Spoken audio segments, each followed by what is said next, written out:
Hello everyone. Today we are doing poem number 2, An Elementary School Classroom in a Slum, written by Stephen Spandler. He was an English poet and he was a socialist and a pacifist also. He had written his articles or his poem on poor children.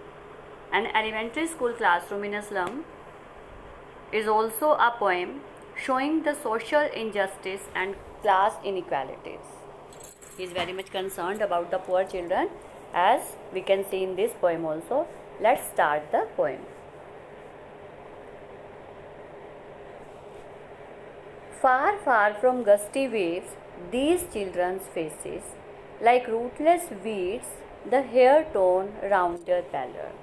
He is telling about a classroom of slum area in which poor children are sitting there to study. Far, far from gusty waves. It means these children's faces. जो यहाँ पर बच्चे बैठे हैं, children, those who are sitting there in that class, ताज़ी हवाओं से बहुत दूर हैं. जो बाहर की ताज़ी हवाएं हैं वो उनसे वे जो बच्चे हैं बहुत दूर हैं. Like rootless weeds the hair torn round their pallor. जिस तरह से वीड्स क्या होती हैं? जंगली घास. जिस तरह से जंगली घास जो होते हैं, वीड्स जो होती हैं वो कहीं पर भी उग जाती हैं, इसी तरह से उनके जो बाल हैं उन बच्चों के, वो उनके पैलर पर, माथे पर बिखरे हुए हैं. The tall girl with her weighed down head. In this extract, the poet is telling about the classroom scene, about the students that are sitting in the class. The one child that is being described here is the tall girl with her weighed down head. It doesn't mean that she is heavy. It means that she is overburdened with the poverty and responsibilities of life. कि उसका जो face, उसका जो head है वो wait down है, नीचे झुका हुआ है. Next is the paper seeming boy with rat's eyes, the stunted, unlucky hair of twisted bones. So one is the paper skimming boy, ऐसा बच्चा जो बिल्कुल पेपर की तरह स्लिम है, पतला है, with rat's eyes, and his eyes are just like the rats. Rat की तरह जैसे शरारती आइज होती हैं. Then is the stunted, unlucky hair of twisted bones. और एक छोटा सा बच्चा है जिसकी बोन्स ट्विस्टेड हैं. He had got the disease of twisted bones. Reciting a father's gnarled disease, his lesson from his desk. And he is telling about his father's gnarled disease. Gnarled disease means the disease of bones. The same disease he had inherited from his father. And he was reciting his lesson from his desk as asked by his teacher. At back of the dim class, one unnoted, sweet and young. और last में भी एक dim class means light वहाँ पे proper नहीं आ रही है, और लास्ट बेंचेस पर एक और बच्चा बैठा है, unnoted, sweet and young. His eyes live in a dream of squirrels game in tree room other than this. He was present here physically only, but his mind और was somewhere else in the game of a squirrel, or he was imagining himself in another tree room with the squirrels game. So the students that are sitting, the children that are sitting in that class are being described here in this extract. So the second passage, on sour cream walls, donations, Shakespeare's head, cloudless at dawn, civilized dome, riding all cities. On sour cream walls means कि जो sour means dull हो चुकी हैं, cream color की walls that are built by the donations given by the rich people is walls पे. Now in the second extract, the poet is telling about the walls, the paintings on the wall and the classroom scenery. On the walls, Shakespeare's face was painted. Then cloudless at dawn, dawn means सुबह, सुबह का जो बिल्कुल cloudless sky होता है वो paint किया हुआ है. Civilized dome riding all cities, जो बड़ी बड़ी बिल्डिंग्स हैं, डॉम्स जो हैं वो पेंट किए हुए हैं एक साइड में वॉल पे. बेल्ड फ्लावरी टैरोलीस वैली, साथ ही साथ एक टैरोलीस वैली जो है उसकी बेल्स की शेप में फ्लावर्स वगैरह जो हैं वो बनाए हुए हैं दीवारों पे। सो दीवारों पे ये सारे वॉल्स पे, जो क्लासरूम वॉल्स पे एक साइड शेक्सपियर का फेस बनाया हुआ है, एक साइड सुबह का टाइम का जो सीनरी है वो बनाई हुई है। दैन जो डोम है showing all the bigger cities, and then the Tyrolese valley nature की ब्यूटी भी शो की गई है। Open handed map avoiding the world its world, एक ओपन हैंडेड मैप भी बनाया हुआ है। ओपन हैंडेड मैप मीन्स हाथों से ही जो बनाया जाता है, विद हैंड्स, लार्ज स्केल का मैप बनाया हुआ है।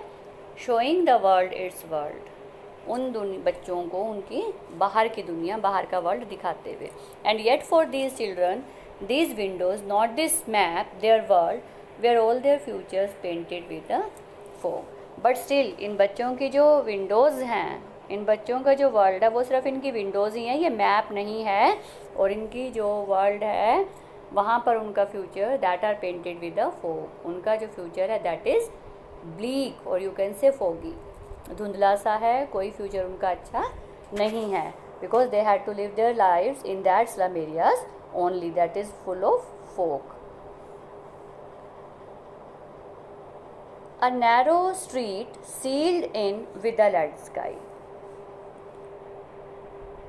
पतली पतली गलियां हैं उनकी, तंग गलियां हैं। Narrow street sealed with a lead sky, it means जो गलियां हैं और वो ख़त्म हो जाती हैं, और उनके lead sky means lead colour का स्काई, ग्रे कलर का स्काई है वहाँ पे उन घरों में, वो गलियों में रहते हैं। Far far from rivers, capes and stars of words, और ये जो उनकी दुनिया है ये इस नेचर से, नेचर की ब्यूटी से बहुत दूर है, रिवर से, माउंटेन से, स्टार्स वगैरह से, केप से बहुत दूर है। Now in next extract the poet is saying surely Shakespeare is wicked, the map a bad example. It means Shakespeare is very wicked because he is just showing these children the fantasy world, because Shakespeare is famous for his fantasies, for his imaginary writing. So he is a wicked person who is luring these students, who is luring these children into a beautiful world that they can't achieve, that they can't see. The map a bad example. Map is also a bad example that is showing these children the outside world with ships and sun and love also, tempting them to steal. It means when they can't get these luxuries, they can't get these beauties, they will just try to steal these things. For lives that slyly turn in their cramped holes. इनकी lives जो cunningly, slyly means cunningly turn in their cramped holes, जो उनके टूटे फूटे टेढ़े मेढ़े holes हैं, hutments हैं, झोपड़ियाँ हैं, उनमें उनकी लाइफ जो है इसी तरह से ख़त्म हो जाएगी, वेस्ट हो जाएगी। From fog to endless night, endless night means till their death, उनकी लाइफ जो है इसी तरह से वेस्ट होती चली जाएंगी।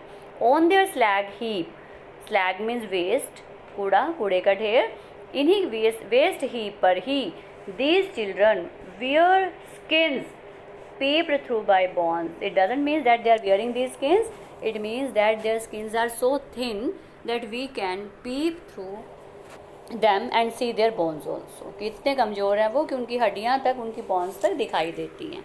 And they are wearing spectacles of steel. Steel के बने हुए स्पेक्स, जो स्टील के फ्रेम के चश्मे जो हैं, स्पेक्स जो है उन्होंने डाले हुए हैं, विद मैंडेड ग्लास, और ग्लास जो है उसमें जो लगा हुआ है that is also mended, like bottle bits on stones, जैसे कि एक बोतल पे, कांच की बोतल पे पत्थर मार दो और उसके क्रैक्स पड़ जाते हैं, उनके जो स्पेक्टिकल्स हैं वो भी इसी तरह से क्रैक्ड हैं। All of their time and space are foggy slum, सारा का सारा उनका टाइम एंड स्पेस, और यू कैन से प्लेस, वो सारा बस वहीं पर ही उनकी लाइफ उन फॉगी स्लम्स में ही बीत जाती है। So the poet is asking, so blot their maps with slums as big as doom, doom होता है तबाही वाला दिन। सो ही इज सेइंग कि इन मैप्स को ख़त्म करो, इन मैप्स को हटाओ और उसकी जगह उनको स्लम एरियाज़ को, बड़ा बड़ा स्लम एरियाज़ को वहाँ पर पेंट किया जाए।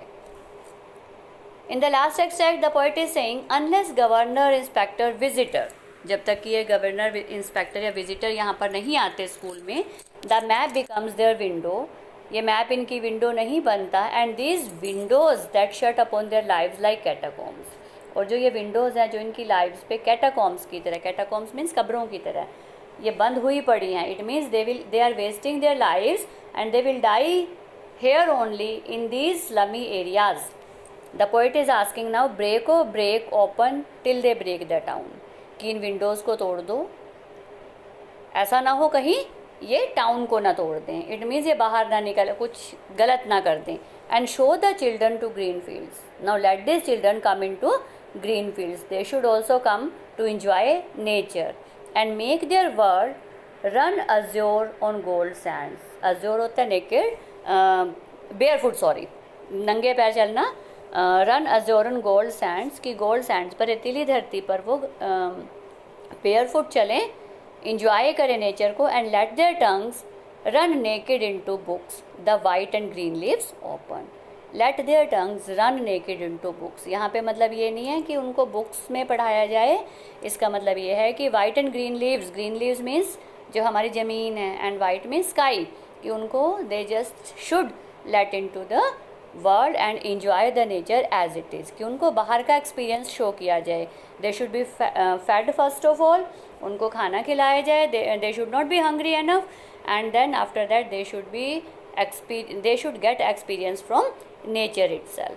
History theirs whose language is the sun. History उन्हीं की है जिनकी language sun है. यहाँ पे sun का मतलब यही है, only those can do some achievements, only those people who take experience from the nature itself, they can only do bigger things. वही कुछ ना कुछ successful कर सकते हैं जो डायरेक्ट नेचर में आके एक्सपीरियंस लेते हैं. So here in the first extract the poet is telling about the classroom situation, the student, the children, the poor children that are sitting there, they are being described in the first extract. In the second extract, the walls and scenes of the classroom is shown. In the third, the children, their fantasy life and their real life is being compared here in third extract. And in the fourth one, the poet is concerned about these poor children, and he is pleading to us to just let these children to enjoy the nature. They should not sit there only in their classrooms and just watching these maps and Shakespeare and reading only through the books. They should come in the nature, they should just get real life experience and know about the real world. So here your poem is complete, and we are just telling about some of the poetic devices here. Just as we can see, far far from gusty waves, first line है ये, far far from gusty waves. Here repetition is being shown, the repetition is a poetic device here, far far from. उसके बाद आ जाओ paper swimming boy. Paper swimming boy means जो paper की तरह दिखने वाला लड़का है, मेटाफॉर पोएटिक डिवाइस है यहाँ पर. And like rootless weeds in the second line. whenever we are just using like or as word, तो here simile is used, simile poetic device is used here. Next is here also like bottle bits on stones, here also simile. With slums as big as doom, here also is simile poetic device. And if we see here surely Shakespeare. और अगर हम like को छोड़ के bottle bits, अगर हमारे पास सिर्फ word आता है कि बॉटल बिट्स ऑन स्टोन्स में कौन सा पोएटिक डिवाइस है या स्पेक्टिकल्स ऑफ स्टील में कौन सा पोएटिक डिवाइस है, then we will be saying alliteration, because first alphabet जो है इन वर्ड्स का दैट इज़ रिपीटेड. जैसे बॉटल बिट्स में बी रिपीटेड है, स्पेक्टिकल्स ऑफ स्टील में एस रिपीटेड है, so it is alliteration. But if we are just asking कि हम लाइक से शुरू करते हैं कि लाइक बॉटल बिट्स में कौन सा पोएटिक डिवाइस है, then we will be saying it is simile poetic device here. And in full poem हमारा जो, अगर फुल पोएम में हम यहाँ पे देखते हैं आपको सब सारा का सारा फर्स्ट एक्सट्रैक्ट में भी है. At back of the dim glass one unnoted sweet and young his eyes live in a dream. फिर हम सेकेंड एक्सट्रैक्ट में देखते हैं Shakespeare's head bald flowery Tyrolese valley हम देख रहे हैं यहाँ पे. उसके बाद हम देखते हैं these children wear skins peeped through by bones and spectacles of steel with mended glass, ये सब हम देख रहे हैं. Then and show the children green fields and make their world run azure on gold sands. जैसे हम ये लाइनें पढ़ते हैं, लाइन्स पढ़ते हैं, तो हमें एक इमेजिनेशन बनती है, हम उन बच्चों को एज इट इज़ डायरेक्ट वहाँ पर देखते हैं जो भी लाइंस हमारी शो की जा रही हैं. सो अगर इस तरह से इमेजिनेशन हमारी बनती है, उसी चीज़ को हम इमेजिन करते हैं, तो the poetic device in these lines is imagery. So here repetition is also there, simile is also there, metaphor is also there, and alliteration is also there, and overall imagery poetic device is also here in this poem. I hope you have understood this poem very well. Have a nice day.